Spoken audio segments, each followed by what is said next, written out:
the universe is not against you, but Yeah. it's for you.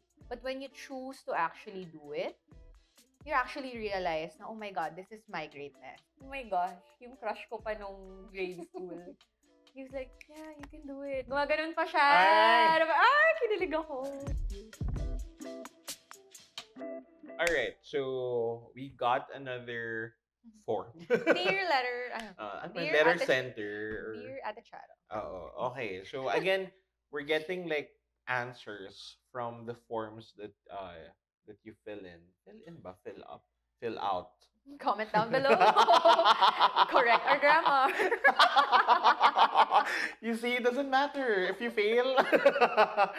So we're answering like or we're reacting to their answers to our form when you book a shoot. So this is actually this letter or answer I'm gonna read is from one of our clients. And she said she's booking because hello, I'm very shy and self-conscious. So I'm booking this as a way to boost my confidence. No occasion, just want to celebrate myself. I love that. I love it. I actually love it. Walang kailangan i-celebrate. Yeah. Just doing it. Yeah. And actually, it's already brave of her to just book. Yeah. Just the act of booking. Just to say she's building her confidence. Such a huge step already. It's such an empowering thing to do for Yeah. yourself. But also, yun na nga eh, we're also getting clients who are having their portraits taken na hindi lang for their birthday, usually naman in birthday or prenup or maternity, right? We have a lot of clients who actually says na parang yun na, they want to rebuild themselves Yeah. and be confident again. And one way is to be in front of a camera. Yeah. And admittedly, being like a photographer myself, sanay akong behind the camera ako eh.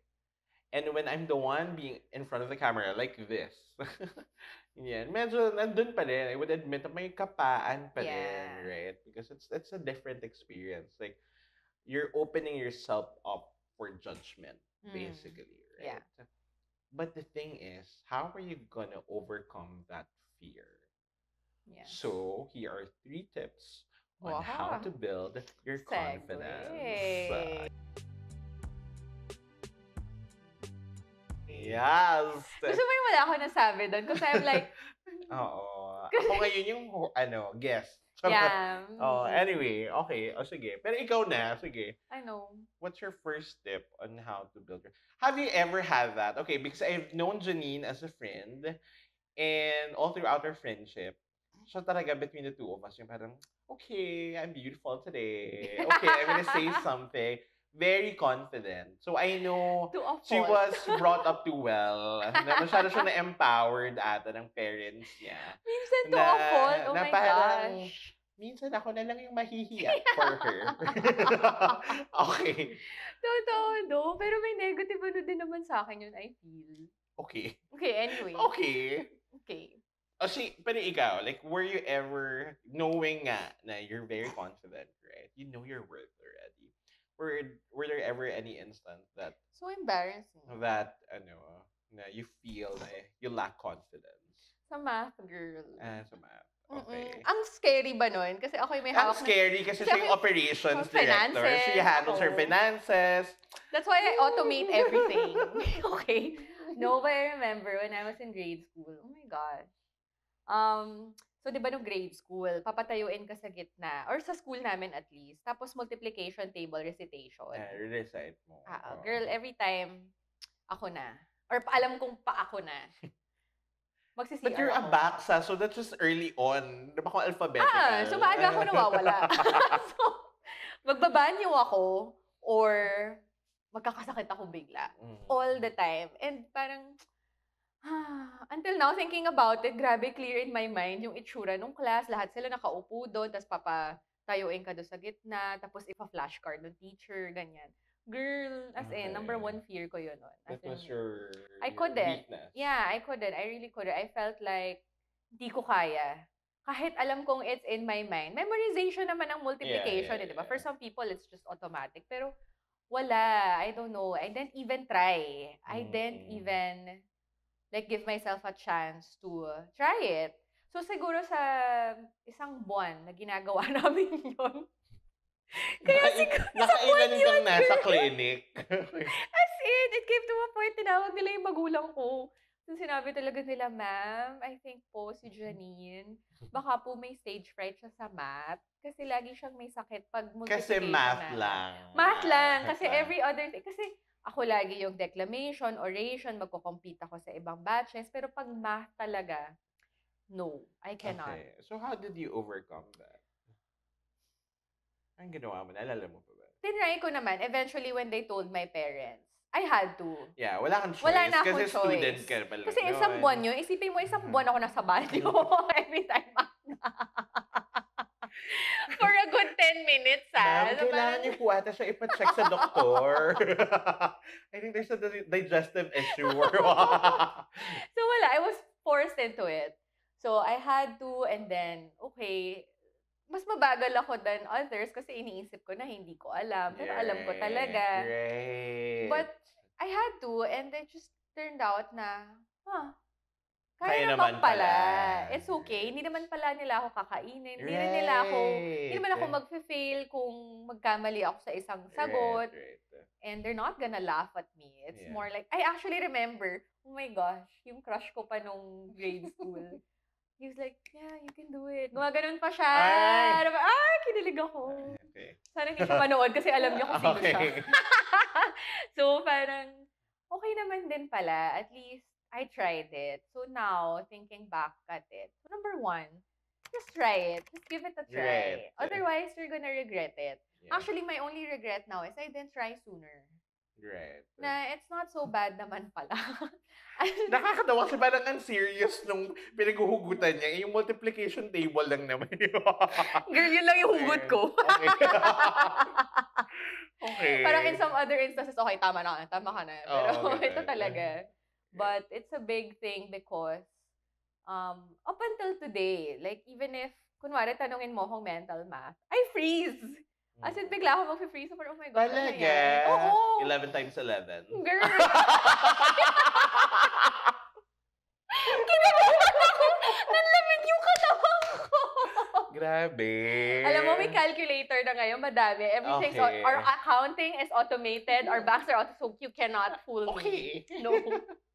Yun na lang yung natutunan. And I learned something else. Ako, okay, na-try ko na yun. It's not so bad. And, ang daya. There are other ways around it naman pala. Hindi, pero totoo. Totoo do. Like, you have to try it because so you'd know how to deal with it, right? It's always like a learning curve. Right? Natatawa ako, math. Kasi math problem. Pero kasi, like, kunyari, like, if we actually dissect your problem, your math issues back then, I mean, can you imagine? You were limiting yourself. Yeah. Na parang, it was already an opportunity. Ando na nga yung crush mo eh, diba? Yeah. Supporting you. And then, you have your teachers and all that, right? But, it was you who actually blocked the growth, the learning. Ako lang talaga. Yeah. Ako lang talaga. I'm serious. Sobra. Okay. And that's also one, kuwari, joke na ngayon. Kuwari, sa grocery, di ba? Or wherever, bibigay ka ng 20, tapos hihingan ka nila ng 5 piso for some reason. In my mind, I'm like, why?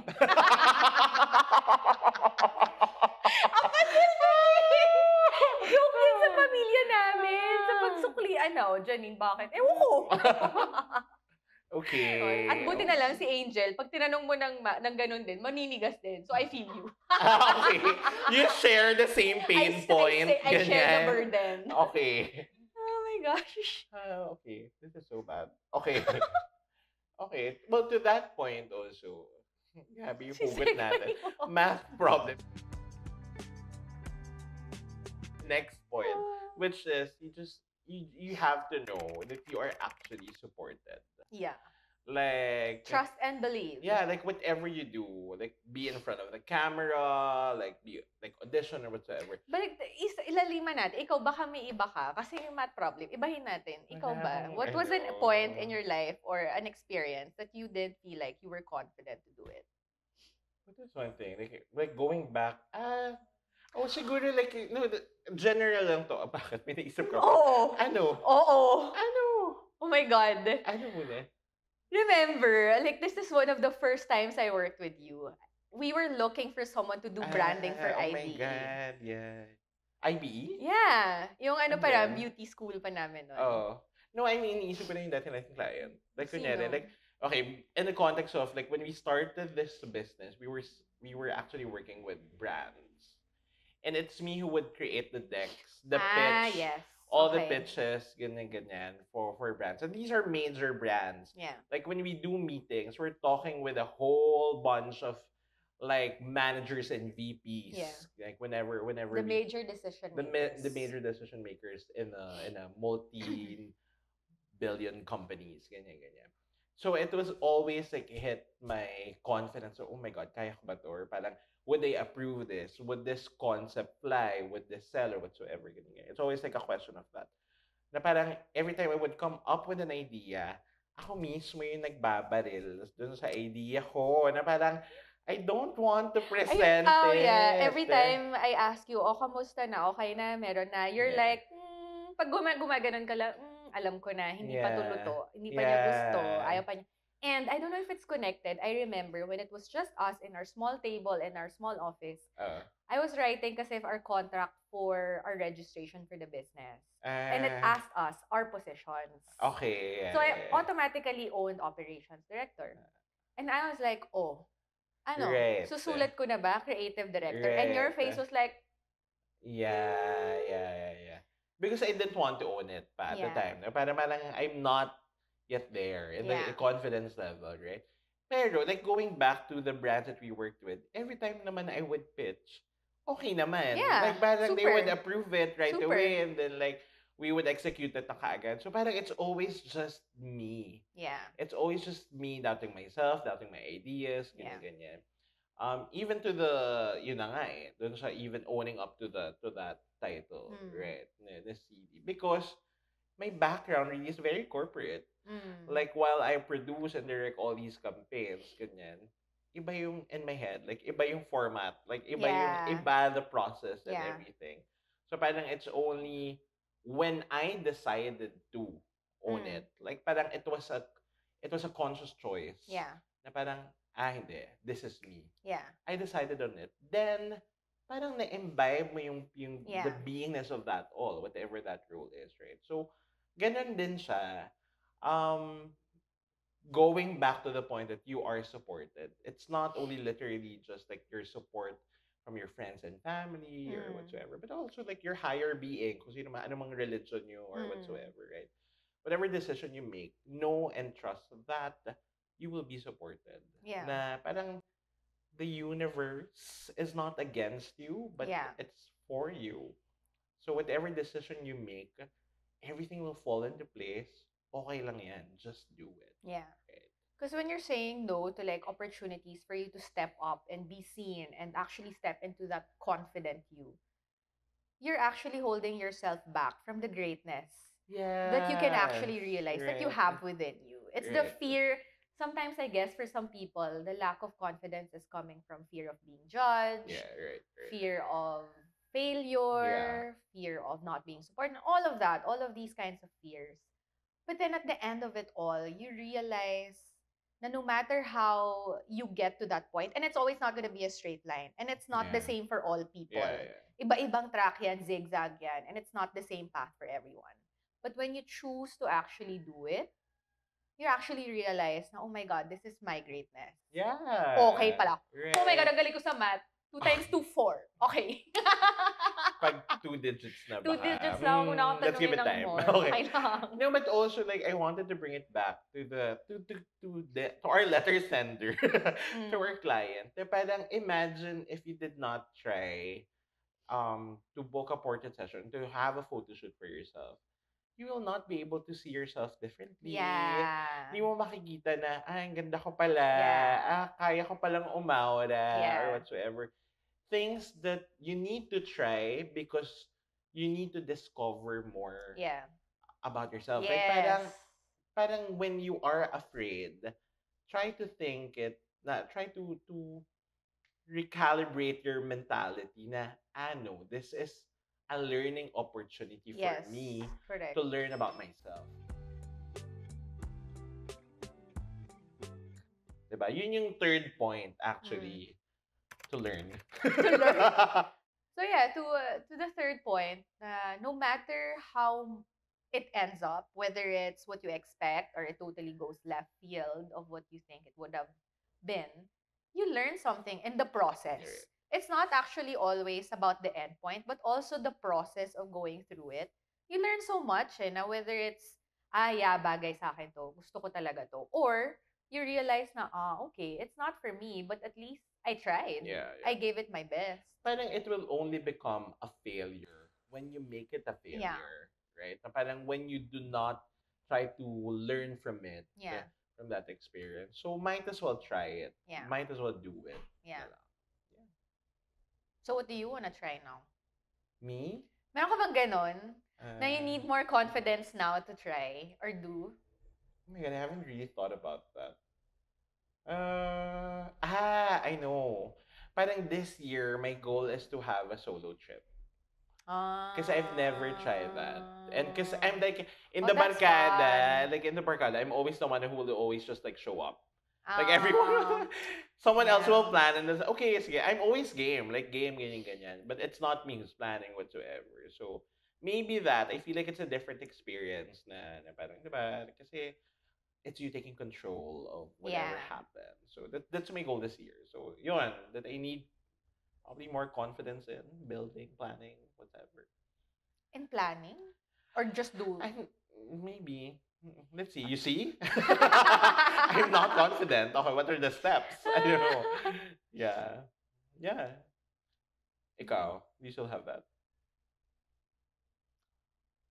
Yung sabi ko sa'yo all the time, di ba? Siguro dapat mag-vlog ako or TikTok, ganyan. Ito na yun. This is it. Ito na Okay, yun. yeah, You kind of forced me into it na eh. Yeah, It's the direction of the company we need I to. mean, same goes with me also. Like, because, yun na nga eh, like, being in front of the camera, it's opening yourself up for, it's a risk to be judged, to be canceled on, diba? To be not watched. Yeah, to be not watched. So, hindi talaga yung content or gusto niya may manood sa kanya. Yun yung fear. But really, yun na nga eh. I guess that, right? But it's also trusting that I think we kind of earned this already. To be seen, right? Yeah. Because we've had many years of experience to share to other people, to our Correct. community. So, it's the whole point of this. And sana hindi tayo ma-cancel in the future, whatever episode it may be, right? But the thing is, we are very much open to learning. Yeah. So, kung may maling nasabi or what, at least we can learn. I Correct, think. yeah. So yun. That's what I'm looking forward to. And yeah, I hope this flies. Bye! Walang ending. Walang ending!